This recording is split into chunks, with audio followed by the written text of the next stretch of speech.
یا ایھا الذین آمنوا لا تسألوا عن اشیاء ان تبد لکم تسؤکم، اے لوگو جو ایمان لائے ہو، تم ایسی چیزوں کے بارے میں سوال نہ کیا کرو اگر وہ تم پر ظاہر کر دی جائیں تو تمہیں بری لگیں۔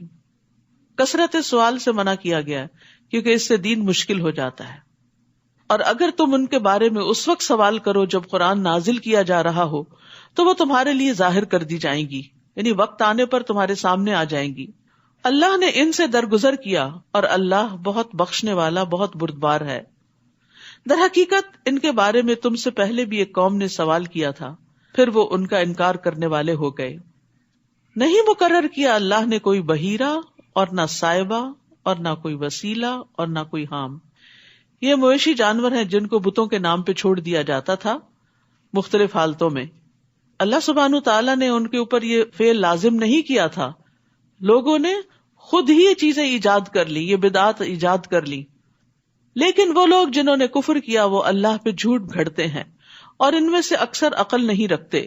اور جب ان سے کہا جاتا ہے کہ آؤ اس چیز کی طرف جو اللہ نے نازل کی، اور آؤ رسول کی طرف، تو وہ کہتے ہیں ہمیں وہی کافی ہے جس پر ہم نے اپنے باپ دادا کو پایا۔ یاد رکھیے دین کے معاملات میں، دین کے احکامات میں باپ دادا کے قول کی کوئی حیثیت نہیں۔ جب آپ کو کوئی کام عبادت سمجھ کے کرنا ہے تو اس لیے نہیں کرنا کہ وہ میری ساس بھی ختم دیتی تھی تو اس لیے میں بھی دیتی ہوں۔ اس کی کیا دلیل ہے؟ اگر دلیل نہیں ہے تو آپ یہ کام مت کریں۔ تو کسی بھی نیکی کے کام کو کرنے کے لیے آپ کے پاس یا تو قرآن کی کوئی آیت ہونی چاہیے یا رسول اللہ صلی اللہ علیہ وسلم کی کوئی سنت ہونی چاہیے، کوئی حدیث ہونی چاہیے، کوئی دلیل ہونی چاہیے۔ تو بہت سے لوگ غلط کام صرف اس لیے کرتے رہتے ہیں کہ وہ ان کی فیملی ٹریڈیشن ہے یا ان کے ماں باپ یہ کیا کرتے تھے، بس اس کے علاوہ کوئی دلیل نہیں۔ تو یہ دلیل آخرت میں قبول نہیں۔ کیا بھلا اگرچہ ان کے باپ دادا کچھ علم بھی نہ رکھتے ہوں پھر بھی وہ اپنے باپ دادا کی پیروی کریں گے اور نہ ہی وہ ہدایت یافتہ ہوں؟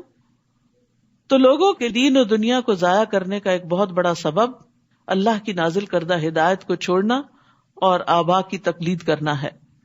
اور یہ صرف عبادات کے معاملے میں نہیں، بعض اوقات کلچر کے معاملے میں بھی کچھ ایسی چیزیں ہم نے اپنے اوپر حرام کر رکھی ہیں کہ جو اللہ کے دین نے حرام نہیں کی۔ مثلاً اپنی ذات سے باہر شادی نہیں کریں گے، اپنے خاندان سے باہر شادی نہیں کرنا، یا اسی طرح کی اور چیزیں جس کو دین نے منع نہیں کیا، حرام نہیں کیا، لیکن ہم نے خود ہی کر دیا۔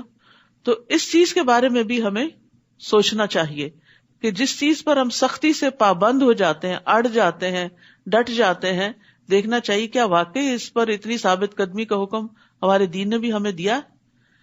یا ایھا الذین آمنوا، اے لوگو جو ایمان لائے ہو، تم پر لازم ہے اپنی جانوں کو بچانا، یعنی سب سے پہلے انسان پر ذمہ داری اپنے آپ کی ہوتی ہے۔ جو بھٹک گیا وہ تمہیں کچھ نقصان نہ دے سکے گا جبکہ تم خود ہدایت پا چکے۔ اللہ کی طرف تم سب کا لوٹنا ہے، پھر وہ تمہیں بتائے گا جو تم عمل کرتے تھے۔ یعنی یہ نہیں کہ انسان لوگوں کی ہدایت کے لیے اور ان کو تبلیغ کرنے کے لیے اور ان کو نصیحتیں کرنے کے لیے تو اپنی زندگی کھپا دے اور خود اپنی عبادت کو بھول جائے اور نماز بھی وقت پہ نہ پڑھے۔ تو سب سے پہلے خود عمل کرنے کی ضرورت ہے۔ بعض لوگ اس آیت سے پھر ایک اور طرح کا معنی نکال لیتے ہیں کہ شاید نیکی کا حکم دینا یا برائی سے منع کرنا واجب نہیں، ہمیں تو صرف اپنی ہی فکر کرنی چاہیے۔ یہ اس آیت کا مطلب نہیں۔ اس آیت کا مطلب دراصل یہ ہے کہ جب ایک انسان اپنی تبلیغ میں اپنی پوری قوت کوشش صرف کر دے لیکن لوگ پھر بھی نہ مانے تو ان کی ذمہ داری بتانے والے پہ نہیں ہے۔ اس سے نہیں پوچھا جائے گا کہ لوگوں نے کیوں نہیں مانا۔ ان کا بھٹکنا تمہیں نقصان نہیں دے گا اگر تم خود ہدایت یافتہ ہو۔ ہاں، اگر خود بھی ہدایت پر نہیں تو پھر پکڑ ہوگی۔ یا ایھا الذین آمنوا، اے لوگو جو ایمان لائے ہو، جب تم میں سے کسی کو موت آئے تو وصیت کرتے وقت تم میں سے 2 عدل والوں کی گواہی ہو، یا تمہارے علاوہ 2 اور لوگوں کی، اگر تم زمین میں سفر کر رہے ہو، پھر تمہیں موت کی مصیبت پہنچے۔ موت ایک مصیبت ہے، اسی لیے ہم کسی کے فوت ہونے پر کیا پڑھتے ہیں؟ الذین اذا اصابتہم مصیبۃ قالوا انا للہ وانا الیہ راجعون۔ تو سب سے بڑی مصیبت تو موت ہے، کیونکہ اس کا کوئی آلٹرنیٹ نہیں، نعم البدل نہیں۔ یعنی مال چلا جاتا ہے تو پھر مل جاتا ہے، آپ کا گھر بک گیا تو دوبارہ بھی خرید سکتے ہیں۔ کوئی نیبرز اچھے تھے چلے گئے تو کوئی اس سے اچھے نیبرز آ سکتے ہیں، لیکن اگر کوئی دنیا سے چلا گیا تو واپس نہیں آ سکتا. تو اسی لیے یہاں موت کو مصیبت کہا گیا. لیکن اس سے بڑی مصیبت کیا ہے کہ انسان موت کو یاد نہ کرے، موت کی تیاری نہ کرے، اس میں غور و فکر چھوڑ دے. تو ایک موت ہی نصیحت کرنے کے لیے کافی ہے اگر انسان واقعی اپنی موت کو سنجیدگی کے ساتھ سوچے. تو یہاں پر فرمایا گیا کہ پھر تمہیں موت کی مصیبت پہنچے تو شک کی صورت میں تم ان دونوں کو نماز کے بعد روک لو کہ انہوں نے کوئی ہیر پھیر کر دی امانت میں.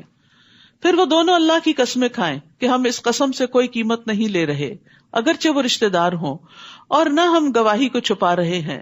اگر ہم ایسا کریں تو بے شک تب ہم البتہ گناہگاروں میں سے ہوں گے.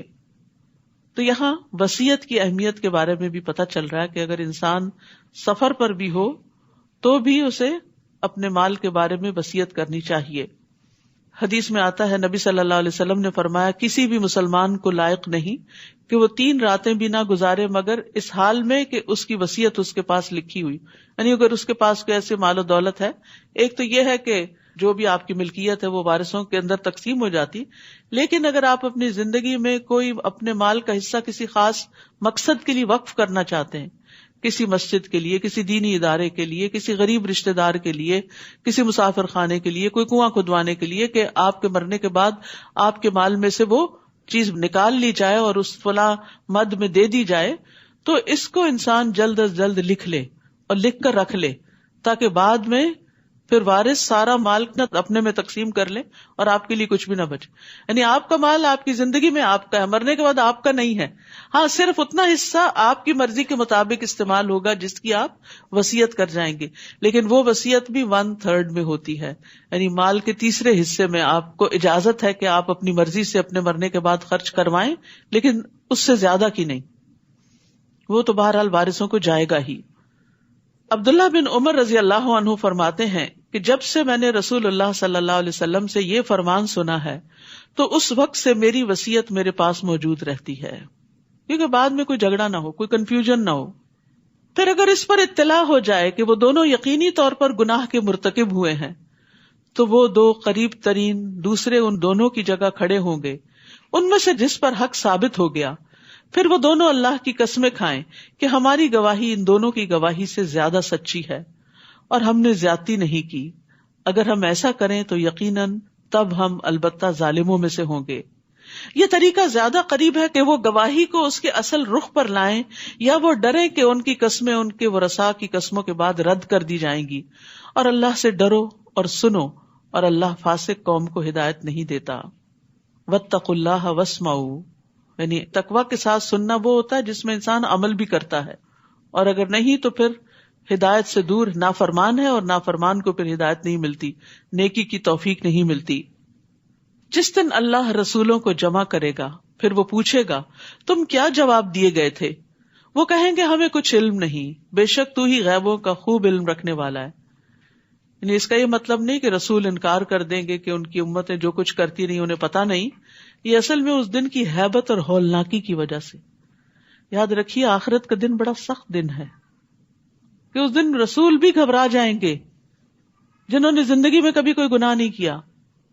تو جس شخص کے دل میں اس دن کا ڈر آ جائے پھر اس کی زندگی میں تقویٰ آ جاتا ہے، پھر وہ برائیوں سے بچنے کی فکر کرتا ہے کہ میرا اس دن کیا بنے گا جب سبھی ساتھ چھوڑ جائیں گے، نہ مال کام آئے گا، نہ اولاد، نہ دوست، نہ رشتہ دار، نہ شہرت، نہ نام، کچھ بھی نہیں. تو گھبراہٹ سے کہیں گے کہ ہمیں علم نہیں، لیکن جب تھوڑے تسلی میں آئیں گے تو وہ جواب دیں گے اور اپنی امتوں کے بارے میں گواہی دیں گے کہ انہوں نے پیغام قبول کیا یا نہیں. اذ قال اللہ یا عیسی ابن مریم اذکر نعمتی علیک وعلی والدتک، جب اللہ فرمائے گا اے عیسی ابن مریم میری اس نعمت کو یاد کرو جو تم پر اور تمہاری والدہ پر ہوئی، جب میں نے روح القدس کے ساتھ تمہاری تائید کی، یعنی جبریل علیہ السلام کے ساتھ تمہاری مدد کی، تم لوگوں سے گہوارے اور ادھیڑ عمر میں کلام کرتے تھے، اور جب میں نے تمہیں کتاب و حکمت اور تورات اور انجیل کی تعلیم دی، اور جب تم میرے اذن سے مٹی سے پرندے کی شکل کی مانند بناتے پھر اس میں پھونک مارتے تو وہ میرے اذن سے پرندہ بن جاتا، اور تم پیدائشی اندھے اور برس والے کو میرے اذن سے اچھا کر دیتے تھے، اور جب تم میرے اذن سے مردوں کو نکالتے تھے اور جب میں نے بنو اسرائیل کو تم سے روکا تھا جب تم ان کے پاس واضح دلائل لے کر آئے تھے، یعنی انہوں نے ان کے قتل کا ارادہ کیا تھا، تو ان میں سے جنہوں نے کفر کیا وہ کہنے لگے تو کھلم کھلا جادو، ہر پیغمبر کی تعلیم کو جادو کہہ کے جھٹلا دیا گیا، اور یہ دراصل لوگوں کا اپنے آپ ہی کو دھوکہ دینا تھا۔ تو اس آیت سے بنیادی طور پر عیسیٰ علیہ السلام کی ربوبیت کا رد کیا جا رہا ہے کہ لوگ ان کو الہ مانے، کیونکہ انہوں نے کیا کہا تھا، میں نے سب کام اللہ کے اذن سے کیے ہیں، تخلیق کے جو کام ہیں وہ اللہ کے اذن سے کیے ہیں۔ اور پھر ہم سب کو یاد رکھنا چاہیے کہ کسی بھی انسان سے فائدہ یا نقصان صرف اللہ کے اذن سے ہوتا ہے، اس لیے اپنے اندر سے ڈر نکال دینا چاہیے اور اللہ پہ بھروسہ کرنا چاہیے۔ بعض اوقات ایسا خوف لائق ہوتا ہے نا، فلاں شخص مجھے بدنام کر دے گا، فلاں شخص مجھ پہ ظلم نہ کرے، فلاں ایسا نہ کرے، نہیں، سب کچھ اللہ کے ہاتھ میں ہے۔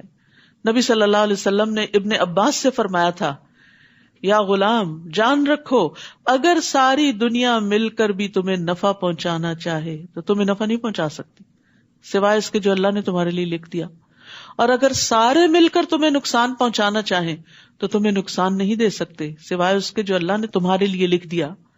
قلم اٹھا لیے گئے اور صحیفے خشک ہو گئے۔ تو اصل قوت، قدرت، طاقت اللہ کے ہاتھ میں ہے۔ تو عیسیٰ علیہ السلام سے جو معجزات سرزد ہوئے جن کا اس آیت میں ذکر ہے، وہ سب کچھ دراصل اللہ کے اذن ہی سے ہوا۔ اور یاد کرو جب میں نے حواریوں کی طرف الہام کیا کہ مجھ پر اور میرے رسول پر ایمان لاؤ، اللہ نے ان کے دل میں ڈالا، انہوں نے کہا ہم ایمان لائے، قالوا آمنا واشہد باننا مسلمون، اور گواہ رہو کہ بے شک ہم مسلمان ہیں۔ جب حواریوں نے کہا اے عیسیٰ ابن مریم، کیا تیرا رب یہ کر سکتا ہے کہ ہم پر آسمان سے ایک دسترخوان اتارے؟ اس نے کہا اللہ سے ڈرو اگر تم مومن ہو۔ انہوں نے کہا ہم چاہتے ہیں ہم اس میں سے کھائیں اور ہمارے دل مطمئن ہو جائیں۔ آپ دیکھیے عیسیٰ علیہ السلام کیسے کیسے معجزات نہیں دکھائے، اس کے بعد مزید کا مطالبہ ہے، اور ہم جان لیں کہ تم نے ہم سے سچ کہا تھا اور ہم اس پر گواہوں میں سے ہو جائیں۔ عیسیٰ ابن مریم نے کہا اے اللہ، اے ہمارے رب، تو ہم پر آسمان سے ایک خوان اتار جو ہمارے پہلوں اور پچھلوں کے لیے عید ہو جائے اور تیری طرف سے ایک نشانی ہو، اور ہمیں رزق عطا فرما، تو سب سے بہترین رازق ہے۔ اللہ تعالیٰ سے رزق مانگنا بھی چاہیے، اور جو لوگ رزق کی پریشانی یا تنگی کا شکار ہوں وہ یہ دعا پڑھا کریں، اللہم ارزقنی وانت خیر الرازقین، اور پورا کارڈ تیار کیا گیا ہے، وہ رزق میں فراخی کی دعاؤں پر مشتمل ہے، تو اس کو کثرت سے پڑھیں۔ یعنی جو لوگ بھی اس معاملے میں پریشان ہوتے ہیں کہ ان کے حالات تنگ ہیں یا کیا بنے گا ان کا، یا جاب نہیں ہے یا اور اسی طرح کے مسائل ہیں، تو یہاں پر عیسیٰ علیہ السلام بھی دعا مانگ رہے ہیں، وَارْزُقْنَا وَأَنْتَ خَيْرُ الرَّازِقِينَ، اور اللہ کو رازق ماننا اللہ کو بڑا پسند ہے کہ ہم اس کو رازق مانیں۔ ہم رزق لوگوں کے ہاتھ میں سمجھتے ہیں، اس کو خوش کر دیں تو ہمیں فلاں چیز مل جائے گی، اس کو خوش کر دیں تو وہاں سے یہ بینیفٹ حاصل ہو جائے گا، جبکہ رزق کی کنجیاں اللہ کے ہاتھ میں ہیں۔ قال اللہ انی منزلها علیکم، اللہ نے کہا بے شک میں اسے تم پر نازل کرنے والا ہوں، تو جو کوئی تم میں سے اس کے بعد کفر کرے گا تو میں ضرور اسے ایسا عذاب دوں گا جو میں نے جہان والوں میں سے کسی ایک کو نہ دیا ہوگا۔ اور جب اللہ کہے گا اے عیسیٰ ابن مریم، کیا تم نے لوگوں سے کہا تھا کہ اللہ کو چھوڑ کر مجھے اور میری ماں دونوں کو الہ بنا لو؟ وہ کہے گا پاک ہے تو، میرے لیے مناسب نہیں کہ میں وہ بات کہوں جس کا مجھے حق نہیں۔ اگر میں نے یہ کہا ہوتا تو یقیناً تو اسے جانتا ہوتا، تجھے پتا ہے میں نے نہیں کہا ایسا کچھ، تو جانتا ہے جو میرے نفس میں ہے، میں نہیں جانتا جو تیرے نفس میں ہے۔ یہ بات بھی اس لیے کہی جا رہی ہے کہ لوگوں کو پتا چل جائے کہ عیسیٰ علیہ السلام کا الہ ہونے میں کوئی حصہ نہیں، بے شک تو ہی غیبوں کا خوب علم رکھنے والا ہے۔ تو یہاں پر آپ دیکھیے عیسیٰ علیہ السلام کا ایک خوبصورت انداز کے جواب دینے سے پہلے تسبیح کی، سبحانک۔ تو یہ بھی ایک اچھا انداز ہوتا ہے کہ بعض اوقات آپ کوئی دین کی بات بیان کر رہے ہوتے ہیں تو بیچ بیچ میں اپنے لیکچر کے دوران، گفتگو کے دوران آپ بار بار سبحان اللہ کا لفظ کہیں، یعنی بیان کرنے والا بھی اور سننے والے بھی جہاں کوئی بات دل کو لگے اللہ کی، وہاں سبحان اللہ پڑھیں کہ پاکی اللہ کے لیے، سب تعریف اللہ ہی کے لیے ہے۔ اور انہوں نے خاص طور پر یہاں کیوں تسبیح کی کہ جس بات کی نسبت ان کی طرف کی گئی وہ اس سے اپنے آپ کو بری ذمہ قرار دیتے ہیں، اور دوسرے اللہ کی عزت اور اس کی پکڑ کے خوف سے عاجزی اختیار کرتے ہوئے اللہ کی پاکی بیان کر رہے ہیں. تو بندے کے ایمان کی علامت ہوتی ہے کہ وہ اللہ سبحانہ وتعالیٰ کے ساتھ مخاطب ہوتے ہوئے ادب اختیار کرتا ہے. اللہ سبحانہ وتعالیٰ سے ایسے باتیں نہیں کرنی چاہیے جیسے ہم آپس میں ایک دوسرے سے کر رہے ہوتے ہیں یا کسی بچے سے کر رہے ہوتے ہیں. اللہ سبحانہ وتعالیٰ سے ہر طرح کی بات کر لیں لیکن ادب اور احترام کے ساتھ. اللہ بہت بڑا ہے. میں نے انہیں بس وہی کہا تھا جس کا تو نے مجھے حکم دیا کہ اللہ کی عبادت کرو جو میرا رب ہے اور تمہارا رب ہے، اور میں ان پر گواہ رہا جب تک میں ان میں تھا. پھر جب تو نے مجھے پورا پورا لے لیا تو تو ہی ان پر نگران تھا اور تو ہر چیز پر خوب گواہ ہے. یعنی اللہ سبحانہ وتعالی ہمیشہ سے ہر چیز پر پوری طرح نگران ہے. وہ خود بھی نگران ہے اور فرشتوں کے ذریعے بھی بندوں کی نگرانی کرواتا ہے. کرامن کاتبین دائیں بائیں بیٹھے ہوئے ہیں جو بندے کے ساتھ ہیں، چاہے وہ اکیلا ہو چاہے وہ سب کے ساتھ ہو، دن ہو رات ہو، کوئی جنگل ہو صحرا ہو، وہ نہیں ساتھ چھوڑتے. ان تعذبہم فانہم عبادک وان تغفر لہم فانک انت العزیز الحکیم. اگر تو انہیں عذاب دے تو بے شک وہ تیرے بندے ہیں، اور اگر تو انہیں بخش دے تو بے شک تو بہت زبردست، بہت حکمت والا ہے. سبحان اللہ، کس طرح انتہائی ادب کے ساتھ اللہ سے گزارش کر رہے ہیں. قال اللہ ھذا یوم ینفع الصادقین صدقہم. اللہ فرمائے گا آج وہ دن ہے جس میں سچوں کو ان کی سچائی فائدہ دے گی. قیامت کے دن کیا چیز کام آنے والی ہے؟ سچائی. ان کے لیے ایسے باغات ہیں جن کے نیچے نہریں بہتی ہیں، جن میں وہ ہمیشہ ہمیشہ رہنے والے ہیں. اللہ ان سے راضی ہو گیا اور وہ اس سے راضی ہو گئے. یہی بہت بڑی کامیابی ہے. عبداللہ بن مسعود رضی اللہ عنہ سے روایت ہے کہ رسول اللہ صلی اللہ علیہ وسلم نے فرمایا، بے شک سچائی نیکی کا رستہ دکھاتی ہے. سچائی نیکی کا رستہ دکھاتی ہے اور نیکی جنت کی طرف لے جاتی ہے. اور آدمی سچ بولتا رہتا ہے یہاں تک کہ وہ صدیق کا مرتبہ حاصل کر لیتا ہے. اور جھوٹ برائی کا رستہ دکھاتا ہے اور برائی آگ کی طرف لے جاتی ہے.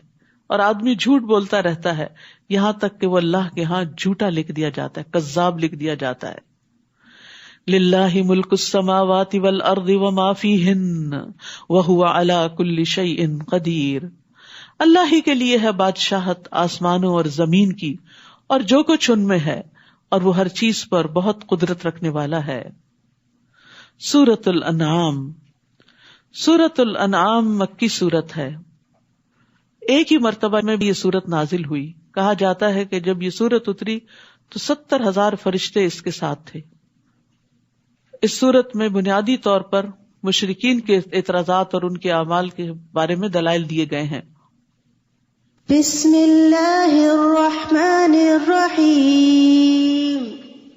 الحمد للہ الذی خلق السماوات والارض وجعل الظلمات والنور ثم الذین کفروا بربهم یعدلون. سب تعریف اللہ کے لیے ہے جس نے آسمانوں اور زمین کو پیدا کیا اور اسی نے اندھیروں اور روشنی کو بنایا. پھر وہ لوگ جنہوں نے کفر کیا وہ اپنے رب کے ساتھ اوروں کو برابر قرار دیتے ہیں. سب تعریف حمد اللہ کے لیے ہے. ہم کہتے ہیں کسی کی ایسی تعریف جس میں محبت اور تعظیم پائی جائے اس کے صفات کے کمال کی وجہ سے، یعنی کامل صفات ہیں اس کی اور وہ واقعی تعریف کے لائق ہے. اور پھر جو تعریف کرنے والا ہے اس کے دل میں اس کی محبت بھی ہو اور عظمت بھی ہو.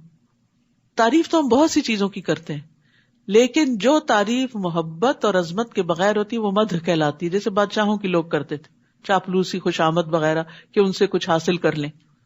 لیکن حمد اللہ ہی کے لیے ہے اس کی کامل صفات کی وجہ سے، اور کسی کے اندر کامل صفات نہیں ہے. اور پھر یہاں یہ کہا گیا الحمدللہ. قرآن کی 5 سورتیں ہیں جن کے پہلے الحمدللہ کا لفظ آتا ہے. تو یہ حمد اس لیے کہ وہ حمد کے لائق ہے، اور یہ کہا گیا کہ حمد اللہ ہی کے لیے. یہ نہیں کہا گیا میں حمد کرتا ہوں، کیونکہ میں ہر وقت تو نہیں کرتا. لیکن جب یہ کہہ دیا جائے حمد اللہ ہی کے لیے ہے تو پھر اس میں سے زمانہ نکل جاتا ہے ہمیشہ، ماضی میں بھی، حال میں بھی، مستقبل میں بھی، اور وہ اس کے لائق بھی ہے. تو سب تعریف اللہ ہی کے لیے ہے جس نے آسمانوں اور زمین کو پیدا کیا. یعنی کس بنا پر؟ کہ اس کے اتنے بڑے بڑے کمالات ہیں، صفات کمال کی وجہ سے حمد ہے. یعنی اللہ سبحانہ تعالیٰ ہی خالق کائنات ہے، اس لیے سب تعریف اسی کی ہے. اور اس نے اندھیرے زیادہ ہیں اور روشنی کو بنایا، لیکن وہ لوگ جنہوں نے کفر کیا اللہ سے، اور یہاں اللہ کی الوہیت سے، کیونکہ ربوبیت سے تو اہل مکہ بھی انکار نہیں کرتے تھے کہ اللہ ہی رب ہے، لیکن اللہ کو الہ نہیں قرار دیتے تھے، اس کے ساتھ شرک کرتے تھے. فرمایا جنہوں نے کفر کیا اس بات کا، وہ اپنے رب کے ساتھ اوروں کو برابر قرار دے دیتے ہیں، یعنی بتوں وغیرہ کو. تو یاد رکھیے منعم حقیقی اللہ ہی ہے. رسول اللہ صلی اللہ علیہ وسلم کی دعوت کیا تھی؟ آپ نے فرمایا میں اس اللہ کی طرف دعوت دیتا ہوں جو اکیلا ہے. وہ اللہ کہ جب تم پر کوئی مصیبت آتی ہے اور تم اسے پکارتے ہو تو وہ تمہاری مصیبت کو دور کرتا ہے. جب تم کسی بیابان اور جنگل میں راستہ بھول جاؤ اور اس سے دعا کرو تو وہ تمہیں واپس پہنچا دیتا ہے. اور جب تم قحط سالی میں مبتلا ہوتے اور اس سے دعا کرتے ہو تو وہ تمہارے لیے پیداوار ظاہر کر دیتا ہے. تو یاد رکھیے حمد اور شکر اللہ ہی کے لیے ہے جو اکیلا رب ہے، مالک ہے، الہ ہے، عبادت کے لائق ہے. وہی ہے جس نے تمہیں مٹی سے پیدا کیا، پھر اس نے موت کا ایک وقت مقرر کیا اور قیامت کا وقت بھی مقرر ہے. یعنی ایک جرنی ہے، ایک سفر وہ ہے جو اس دنیا میں تم گزار رہے ہو، اور ایک پھر موت کے بعد، اور ایک پھر موت کے بعد جی اٹھنے کے بعد، پھر بھی تم شک کرتے ہو. وہ اللہ ہی ہے الہ برحق آسمانوں اور زمین میں، یعنی آسمان میں بھی وہی الہ ہے، زمین پر بھی وہی الہ ہے. وہ تمہارے پوشیدہ اور ظاہر کو جانتا ہے، اور وہ جانتا ہے جو کچھ تم کماتے ہو. تمہاری ساری کمائی، کوششیں اور تمہارے اچھے برے عمل سب اس کو پتہ ہیں. اور نہیں آتی ان کے پاس ان کے رب کی طرف سے نشانیوں میں سے کوئی نشانی مگر وہ اس سے اعراض کرنے والے ہیں. اعراض کا مطلب ہوتا ہے نشانیوں میں غور و فکر چھوڑ دینا، جبکہ غور و فکر کرنا واجب ہے. کائنات کی نشانیوں میں غور و فکر کرنے سے اللہ کی معرفت حاصل ہوتی ہے، اللہ تعالیٰ سے محبت پیدا ہوتی ہے، اللہ تعالیٰ کی قدرت سامنے آتی ہے، پھر اسی کے آگے جھکنے کو دل چاہتا ہے. تو آسمان اور زمین کے درمیان جو کچھ بھی ہے، ایک ذرے کے اندر چاہے غور فکر کرو یا بہت بڑے آسمان کے بیچ میں، یہ اللہ کی تخلیق کی نشانیوں میں سے ہے جو انسان کو اللہ کی قربت عطا کرتی ہیں. بس تحقیق انہوں نے حق کو جھٹلا دیا جب وہ ان کے پاس آ گیا، بس ان قریب ان کے پاس اس چیز کی خبریں آئیں گی جن کا وہ مذاق اڑاتے تھے. کیا انہوں نے دیکھا نہیں کہ ہم نے ان سے پہلے کتنی ہی قوموں کو ہلاک کر دیا جنہیں ہم نے زمین میں ایسی قوت دے رکھی تھی جو ہم نے تمہیں نہیں دی. یعنی بڑی بڑی قوت والی ترقی یافتہ قومیں اللہ نے تباہ کر دی. اور ہم نے ان پر آسمان سے بہت برسنے والا میہ بھیجا، اور ہم نے نہریں بنائی جو ان کے نیچے بہتی تھیں. پھر ہم نے انہیں ان کے گناہوں کی وجہ سے ہلاک کر دیا، اور ان کے بعد ہم نے دوسری قومیں اٹھائیں. تو یاد رکھیے گناہ نعمت کے زوال کا باعث بنتے ہیں. اللہ نے نعمتوں کی فراخی کی، انہوں نے ناقدری کی، ناشکری کی. فَأَهْلَكْنَاهُمْ بِذُنُوبِهِمْ، تو ان کے گناہوں کی وجہ سے پھر ہم نے ان کو ہلاک کر دیا. نعمتیں ختم ہو گئیں اور ان کی جگہ اور لوگ دنیا میں آ گئے. تو یاد رکھیے ہر مصیبت گناہ کی وجہ سے ہی آتی ہے، اور صرف توبہ سے ہی اس کو دور کیا جا سکتا ہے. یہ بات اگر انسان یاد رکھے تو بہت سے مسائل سے چھٹکارا پا لے. تو گناہوں کی کثرت پر پھر عذاب آ جایا کرتا ہے. رسول اللہ صلی اللہ علیہ وسلم نے فرمایا چھوٹے گناہوں سے بھی اپنے آپ کو بچاؤ، کیونکہ بعض اوقات بہت سے چھوٹے گناہ بھی اکٹھے ہو کر انسان کو ہلاک کر دیتے ہیں. تو اس میں سیکھنے کی بات یہ ہے کہ جب کوئی مصیبت آئے تو انسان غور و فکر کرے کہ آئی کیوں، میں کیا غلط کرتا تھا، تو اس غلطی کو سوچ کر پھر توبہ کی جائے، اس کا کفارہ ادا کیا جائے، صدقہ خیرات کیا جائے تاکہ وہ مصیبت ٹل جائے. اور اگر ہم آپ پر کاغذ میں لکھی ہوئی ایک کتاب نازل کرتے جس کا وہ مطالبہ کر رہے تھے، پھر وہ اسے اپنے ہاتھوں سے چھو بھی لیتے، ٹچ کر لیتے، صرف دیکھتے نہیں چھوتے بھی، تب بھی جن لوگوں نے کفر کیا وہ ضرور کہتے یہ تو کھلا جادو ہے، اور انہوں نے کہا کہ اس پر کوئی فرشتہ کیوں نہیں اتارا گیا، اور اگر ہم کوئی فرشتہ اتار دیتے تو معاملے کا فیصلہ ہی کر دیا جاتا، پھر وہ مہلت نہ دیے جاتے، اور اگر ہم اس رسول کو ایک فرشتہ بناتے تو ہم اسے لازماً ایک آدمی ہی بناتے، اور ہم ان پر اس معاملے کو مشتبہ کر دیتے جس میں وہ اب شبہ کر رہے ہیں۔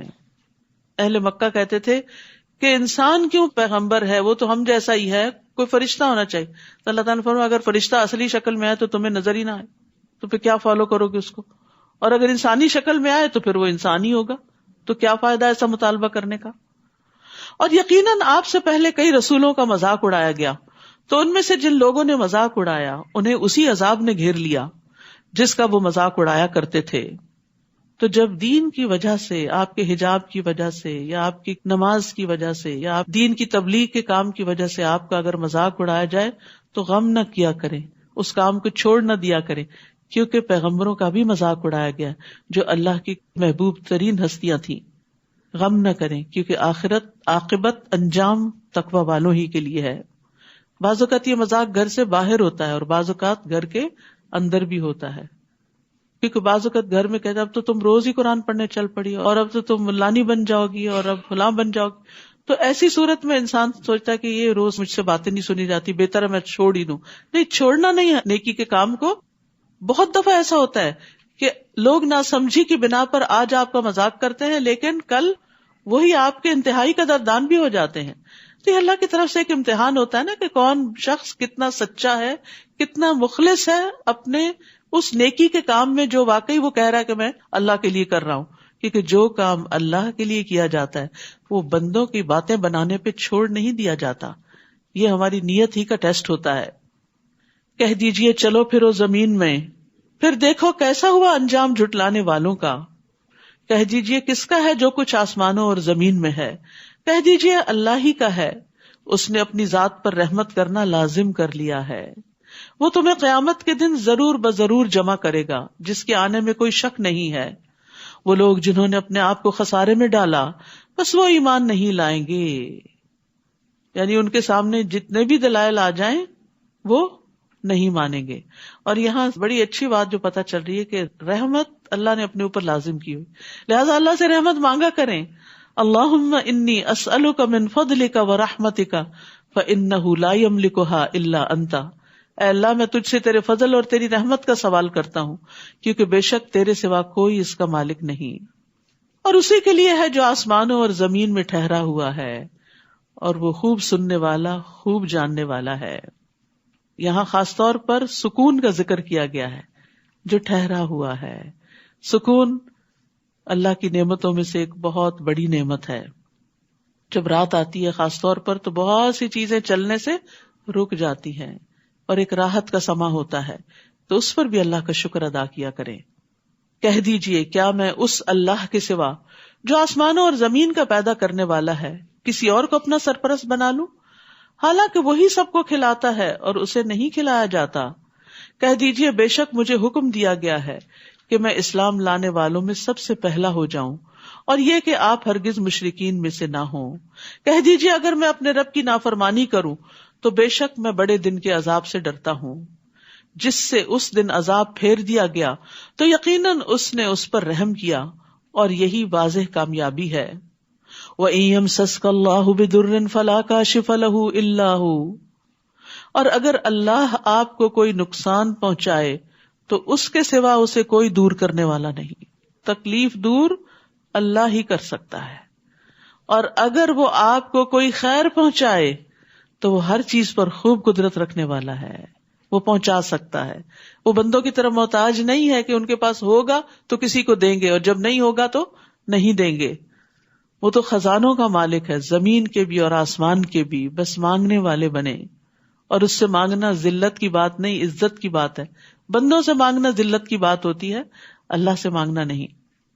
اور وہ اپنے بندوں پر غلبہ رکھنے والا ہے، اور وہ بہت حکمت والا خوب باخبر ہے۔